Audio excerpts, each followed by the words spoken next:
Assalamualaikum sedulur-sedulurku sekalian yang saya cintai karena Allah. Bagaimana kabar batin panjenengan hari ini? Semoga tetap anteng, mantep, dan selalu dalam lindungannya. Kalau kita perhatikan, seringkali kita merasa hidup begini-begini saja ya. Bangun tidur, bekerja, mengkhawatirkan cicilan, lalu tidur lagi. Seolah-olah kita ini hanya robot yang sedang menjalankan sebuah program. Ketahuilah sedulur, secara biologis, tubuh kita memang dirancang untuk bertahan hidup, survival. Dalam kondisi ini, kita hidup dalam bayang-bayang stres yang terus-menerus. Ketika kita stres, otak kita masuk ke mode darurat, di mana indera kita menjadi sangat tajam karena kita merasa terancam. Inilah jebakannya. Saat indera kita menajam pada hal-hal fisik, kita berubah menjadi sosok yang sangat materialistis. Fokus kita menyempit hanya pada bahaya, pada tubuh, pada benda-benda, pada orang lain, dan pada waktu. Secara turun-temurun, otak manusia memang dibentuk untuk hanya fokus pada dunia material ini agar bisa bertahan hidup. Akibatnya, otak kita mulai mengedit atau membuang informasi lain yang sifatnya non-materi. Inilah yang disebut sebagai user interface manusia, sebuah antarmuka yang membuat kita merasa dunia fisik adalah satu-satunya kenyataan, padahal itu hanyalah sebagian kecil dari kebenaran. Namun mari kita bedah dengan kacamata ilmu pengetahuan modern dan kearifan spiritual. Dalam analogi yang meminjam istilah fisika, kita mengenal kecepatan cahaya sebagai batas atau langit-langit dari realitas tiga dimensi kita. Berdasarkan rumus Einstein, E sama dengan mc kuadrat. Segala sesuatu yang bergetar atau bergerak lebih cepat dari cahaya akan kehilangan bentuk fisiknya, berubah menjadi energi, dan menghilang dari ruang waktu yang kita kenal. Jika panjenengan terus-menerus menaruh perhatian hanya pada harta, rupa, dan pangkat, materi, maka energi Anda akan tertahan di dimensi yang sangat terbatas ini. Anda menjadi tidak sadar akan adanya energi dan frekuensi yang jauh lebih tinggi. Padahal, Islam mengajarkan kita untuk tazkiyatun nafs, melepaskan keterikatan pada dunia agar ruh kita bisa terbang lebih tinggi. Lantas, bagaimana caranya keluar dari simulasi ini? Kita harus belajar menjadi kesadaran murni, pure consciousness. Caranya adalah dengan menarik kembali perhatian dan energi kita dari dunia fisik tiga dimensi ini, melepaskan obsesi pada tubuh, lingkungan, dan waktu. Saat Anda mampu memutus sambungan dari dunia materi dan masuk ke dalam keheningan doa atau meditasi yang mendalam, Anda sebenarnya sedang terhubung dengan kesadaran murni tersebut. Di dalam ranah kesadaran murni itu, tidak ada batas ruang dan waktu. Di sana terdapat jumlah dimensi dan kemungkinan yang tidak terbatas yang bisa Anda alami sebagai informasi dan kenyataan baru.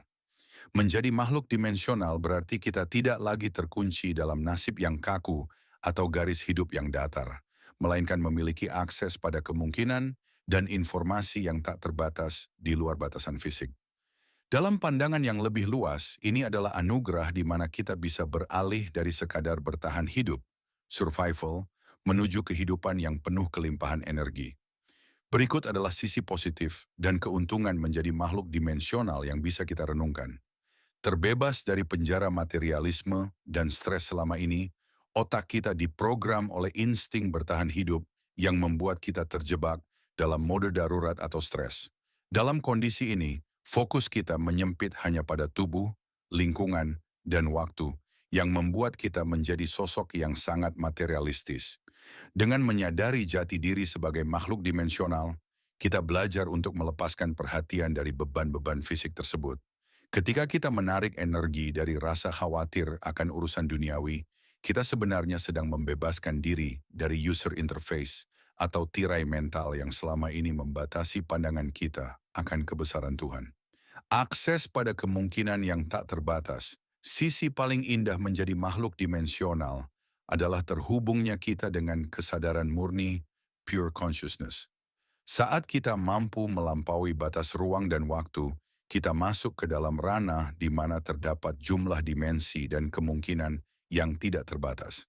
Di sini, hidup bukan lagi soal apa yang sudah terjadi, tetapi tentang informasi dan pengalaman baru yang bisa kita pilih dan wujudkan.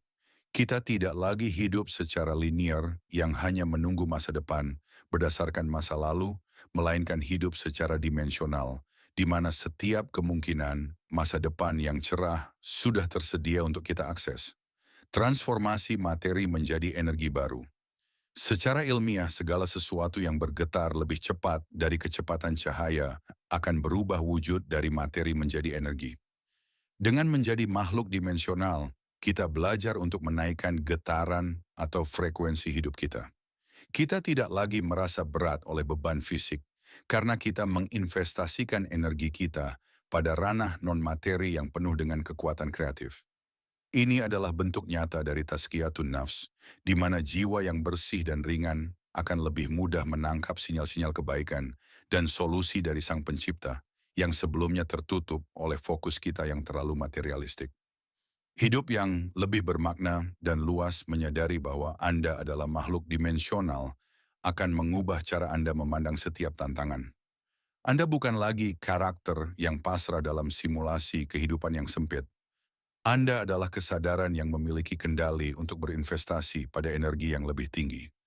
Hidup Anda menjadi sebuah petualangan dimensional yang kaya akan informasi dan pengalaman baru, bukan sekadar rutinitas linier dari lahir hingga mati. Jadi, sedulur, ingatlah pesan ini. Anda bukanlah makhluk linear yang hidupnya hanya garis lurus dari lahir sampai mati. Anda adalah makhluk dimensional yang seharusnya menjalani kehidupan dimensional yang penuh dengan keajaiban dan pertolongan Allah. Jangan biarkan otak survival Anda membatasi kebesaran jiwa yang telah Allah tiupkan ke dalam diri Anda. Mari kita melampaui batas fisik menuju keberlimpahan energi yang tak terbatas.